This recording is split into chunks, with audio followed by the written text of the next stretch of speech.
بصوا يا جماعه القرص بتاعتنا حلوه ازاي، والعيش بصوا بينتفخ ازاي، ما شاء الله الله اكبر عليه. بصوا اسهل طريقه لتسويه العيش، ما شاء الله الله اكبر. بص ما شاء الله. طبعا هركنه كده على جنب واجيب واحد تاني اخبزه بنفس الطريقه. اتمنى الفيديو ده يعجبكم. تعالوا نشوف بقى عملنا ايه في الفيديو. الله وملائكته يصلون على النبي يا أيها الذين آمنوا صلوا عليه وسلموا تسليما. السلام عليكم، اهلا بيكم مطبخ مشريف. النهارده هنعمل خبز الزبادي ان شاء الله هيعجبكم جدا من غير فرن زي ما طلبتوا. معايا كيلو دقيق، طبعا انا عامله كيلو ونص لكن انا هقول لكم مقدار الكيلو. معايا كيلو دقيق، هحط عليه كوبايتين من اللبن الرايب او الزبادي، وعليه كمان كيس من الخميره، ونص كوبايه من الزيت، ونص معلقه من الملح، ومعلقه صغيره من البيكنج باودر. لو انت حابه تخلي نص كوبايه زيت ربعها سمنه سايحه وربعها زيت براحتك، حابه تخليها كلها زيت برضو براحتك. حابه الزبادي يكون مثلا كوبايه وكوبايه مثلا مفيش اي مشكله، بس طبعا كل ما يكون الزبادي بتاعه كتير كل ما هيبقى طري وطعمه حلو جدا ان شاء الله. طبعا انا هضيف الملح، هضيف معايا معلقه صغيره من البيكنج باودر. كل المواد الجافه كده على بعضها اهي.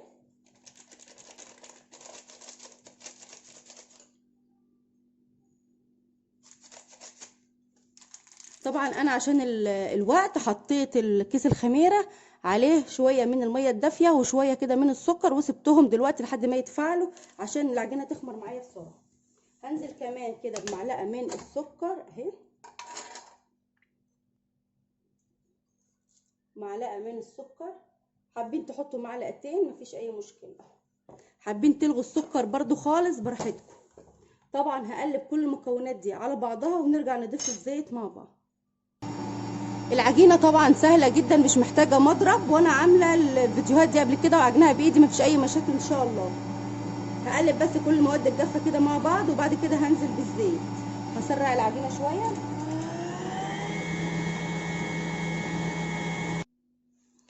دلوقتي هنزل بقى بكوبايه الا ربع من الزيت. طبعا لو انتوا حابين تخلوها سمنه وزيت زي ما انتوا عايزين، هضيفها سرسوب بسيط كده من البوز بتاع العجان ونبتدي نعجن مع بعض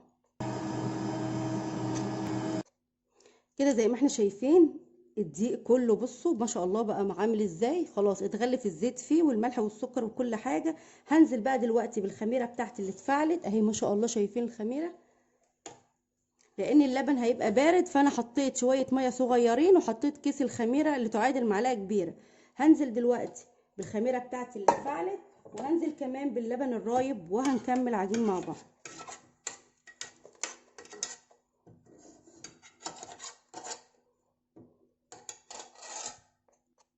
نزلت معايا كمان باللبن الرايب. اللبن ده يا جماعه انا سبته بس كام ساعه كده لحد ما راب لوحده بالشكل اللي احنا شايفينه ده اهو.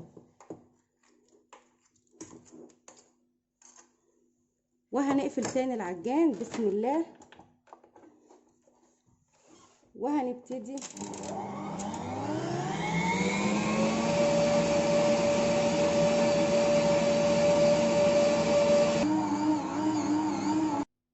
كده. العجينه بتاعتنا تمام جدا. عايزه اقول لكم العجينه بتاعتها بتبقى سهله. بصوا ما شاء الله، بصوا العجينه عامله ازاي، بصوا طريه جدا جدا جدا. بصوا ما شاء الله عليها ناعمه اهي. هنزلها من العجان دلوقتي وتبقى خلاص تمام. هسيبها في قلب العجان لحد ما تخمر ونرجع ان شاء الله نشكلها مع بعض. عايزه اقول لكم ملمسها حلو جدا. بصوا العجينه عامله ازاي، ده الملمس اللي انا عايزاه اهو.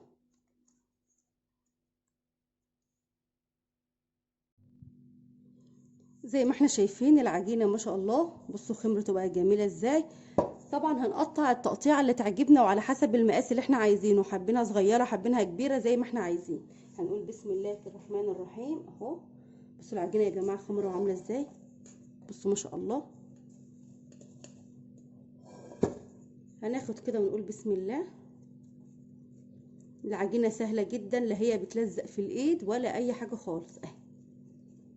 على حسب الحجم والمقاس اللي انتوا عايزين. شايفين العجينه ناعمه وجميله ازاي اهو. هبتدي اقطع العجينه بتاعتي كده على حسب المقاس وارجع لكم ان شاء الله نكمل الفيديو مع بعض. اهم حاجه خلي وش العجينه ناعم وجميل كده. دلوقتي خلصت كل الكميه بتاعتي وقطعتها، ولازم اغطيها وهسيبها ترتاح شويه ونرجع نبططها مع بعض. دلوقتي العجين بتاعنا ارتاح، وانا فردت فوطه تانية كده على الرخامه، وهنبتدي نفرد العيش بتاعنا اهو. طبعا تقدري تفرديه كده بايديكي، وتقدري تفرديه ترشي عليه شويه دقيق، طبعا زي ما انت حابه، لكن انا مش حابه احط عليه دقيق اهو. هو ما شاء الله بيتفرد لوحده ومش هيلزق ولا اي حاجه خالص. طبعا انا هستكفى كده، هسيب فيه سمك شويه عشان ايه يقب معايا اهو. بصوا ما شاء الله مدور وجميل ازاي اهو. هشيله بقى بالراحه اهو، وهحطه على الفوطه اللي انا حطاها. هنفرد كمان واحد مع بعض اهو. بيتفرد معانا على فكره بكل سهوله. حابه تعمليه بالنشابه برده مفيش اي مشكله اهو. بتاخدي من جوه كده وتطلعي على بره عشان يبقى كله سمك واحد اهو.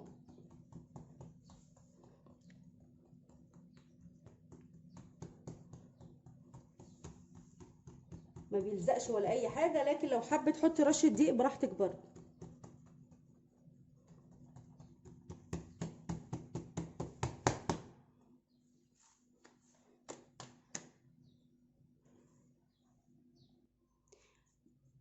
ادي اخر رغيف معايا اهو. بسم الله. طبعا انا خلصت الكميه، هبتدي في اول رغيف انا عملته، يعني هغطيه واسيبه يرتاح شويه، واما اجي اخبز هاخد اول رغيف انا فردته عشان هو هيكون اكتر واحد ارتاح اهو.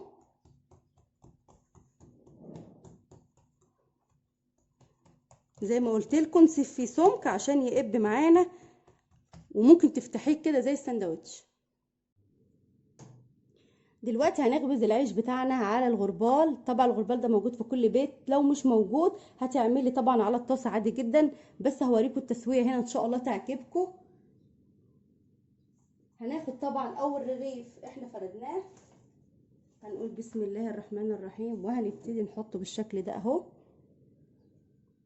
ما شاء الله هينتفخ معانا وهيبقى زي الفل من غير فرن يا جماعه، بجد تحفه جدا. اتمنى انتوا تجربوه، اتمنى تشوفوا الفيديو. العيش ده طعمه حلو جدا جدا وهيعجبكم ان شاء الله. بصوا يا جماعه القرص بتاعتنا حلوه ازاي، والعيش بصوا بينتفخ ازاي، ما شاء الله الله اكبر عليه. بصوا اسهل طريقه لتسويه العيش، ما شاء الله الله اكبر. بص ما شاء الله. طبعا هركنه كده على جنب واجيب واحد تاني اخبزه بنفس الطريقه. اتمنى الفيديو ده يعجبكم.